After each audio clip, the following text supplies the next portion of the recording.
Sebuah dorongan bagi skuad Amorim hadir di pagi hari. 3 pemain yang absen karena cedera telah kembali ke lapangan latihan Carrington. Yang pertama, Altay Bayindir. Pemain yang tengah menjalankan ibadah puasa ini kembali berlatih di lapangan rumput kemarin. Ia telah melakukan banyak latihan kekuatan dan pengondisian dalam beberapa minggu terakhir, dan tingkat kebugarannya telah meningkat pesat. Yang kedua adalah Aiden Heaven. Menurut The Athletic, cedera yang dialami mantan bek Arsenal itu tidaklah parah. Heaven terlihat di markas latihan MU tanpa menggunakan pelindung kaki. Sebelumnya ia sempat menggunakan pelindung kaki pasca cedera itu. Ia dikabarkan juga mampu berjalan dengan normal, sehingga ini mengindikasikan cederanya tidak parah. Dan yang ketiga adalah Daniel Gore. Gelandang bertahan ini mengalami kemajuan yang baik dalam pemulihan cederanya, dan diperkirakan akan kembali tersedia bulan depan. Ia telah kembali ke Manchester United untuk menjalani pemulihan cedera.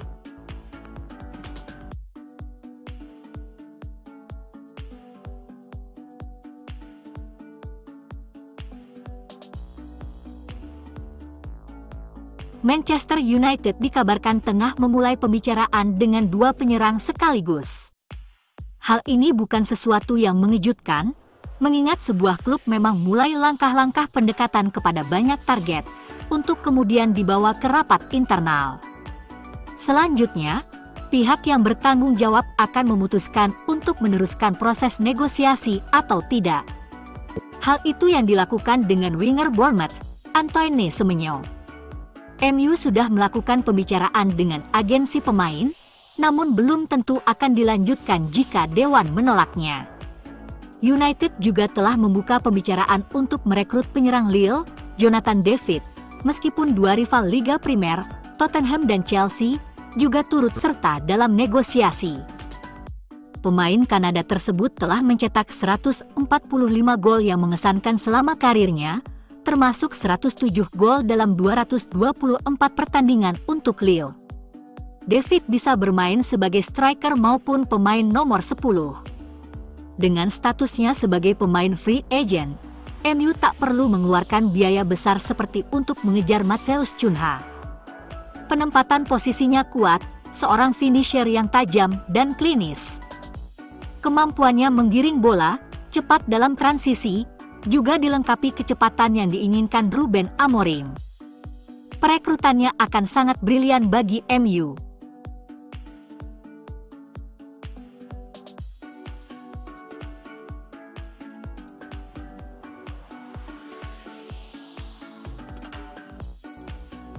Manchester United tak hanya memulai diskusi dengan Antoine Semenyo dan Jonathan David.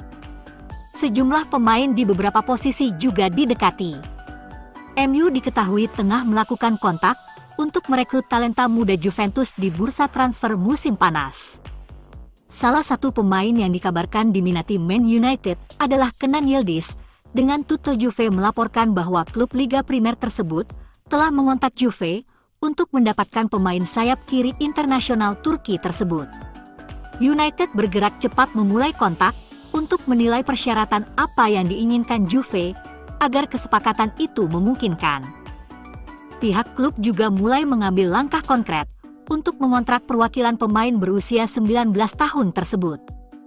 Beberapa klub di Liga Primer tertarik pada Yildiz yang bermain dominan sebagai pemain sayap kiri musim ini dan telah mencetak 6 gol serta membuat 4 assist dalam 41 pertandingan di semua kompetisi musim ini. Juve menawarkan Dusan Vlahovic kepada MU, namun Setan Merah tidak tertarik merekrutnya.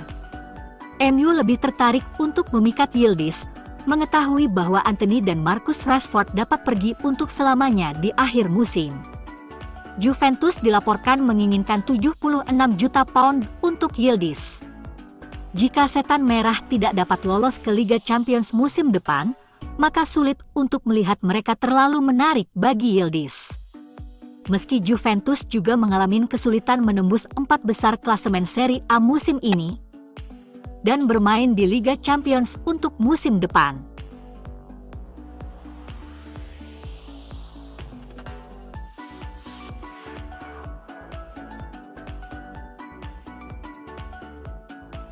Ineos kini harus memperbaiki beberapa kesalahan yang dibuat oleh para pengambil keputusan utama Manchester United sebelum kedatangan mereka. Salah satunya adalah Andre Onana yang gagal tampil gemilang saat menggantikan David De Gea di bawah Mister Gawang Old Trafford. Meski sang kiper tampil gemilang dalam beberapa kesempatan untuk klub dengan beberapa penyelamatan akrobatik dan krusial, daftar kesalahan fatalnya terus bertambah hingga tidak dapat diterima. Musim ini, pemain asal Kamerun itu telah kebobolan 40 gol dalam 29 penampilan di Liga Primer, hanya mencatatkan 8 clean sheet selama kurun waktu tersebut. Namun, absennya Altay Bayindir karena cedera membuat Ruben Amorim tidak punya pilihan selain tetap mempertahankan Onana atau memanggil prospek muda yang belum berpengalaman dari akademi. Onana dipilih oleh Erik ten Hag pada tahun 2023 karena keduanya pernah bekerja sama di Ajax. Kini setelah pemain asal Belanda itu pergi, Amorim harus membayar harga karena beberapa pemain yang diakuisisi Erik tidak cocok untuk timnya. Itulah sebabnya Dewan Direksi kini tengah mencari kiper baru untuk mengisi peran tersebut, dan mereka mungkin harus beralih ke mantan pemain Akademi Manchester City.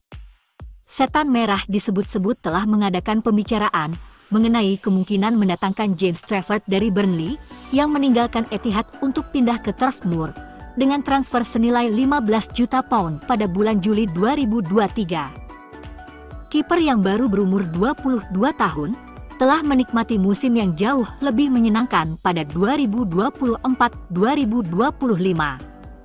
Dalam 37 pertandingan Championship, pemain muda ini telah mencatatkan 26 clean sheet yang luar biasa, hanya kebobolan 11 gol dalam prosesnya. Namun, MU sangat berat memikat Trafford, dengan Newcastle dan West Ham menawarinya sebagai kiper utama.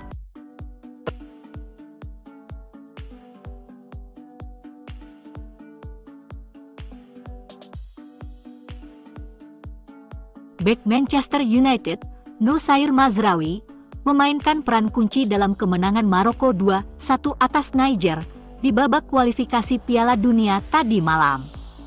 Mantan bek Bayern Munich ini telah menjadi andalan United musim ini dengan bermain 44 kali untuk klub di berbagai posisi berbeda. Ia memulai sebagai bek kiri untuk timnas kemarin dan ia memberikan kontribusi yang berarti. Dengan skor imbang 1-1 dan telah memasuki waktu tambahan, bek sayap itu mengambil bola dan menerobos pertahanan Niger. Umpan 1-2 yang cerdik memungkinkannya untuk menerobos sisi kiri, tempat ia melepaskan umpan lob yang indah ke tiang belakang, yang dengan mudah disundul oleh Bilal El-Khanous dari Leicester City. Mazraoui bermain selama 90 menit penuh dan diberi peringkat 7,5 di SofaScore. Di samping 1 assist-nya, ia membuat 2 clearance dan 2 intersepsi. Bek sayap itu juga melakukan 2 tackle dan memenangkan 3 dari 7 duel daratnya. Namun, ia kalah dalam ketiga pertarungan udaranya. Tentu saja, Maroko memiliki penguasaan bola yang jauh lebih banyak daripada lawannya sehingga pengaruh terbesar Mazraoui datang dari bola. Ia melakukan 2 umpan kunci dan menyelesaikan 89% dari 53 percobaan umpannya. Pemain berusia 27 tahun itu juga berhasil melakukan 2 dari 6 umpan silangnya, termasuk umpannya untuk gol kemenangan di akhir pertandingan.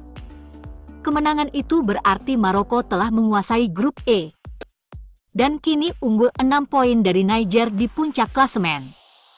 Maroko telah memenangkan seluruh 4 pertandingan di grup. Semifinalis Piala Dunia itu selanjutnya akan beraksi saat mereka menghadapi Tanzania pada Selasa malam.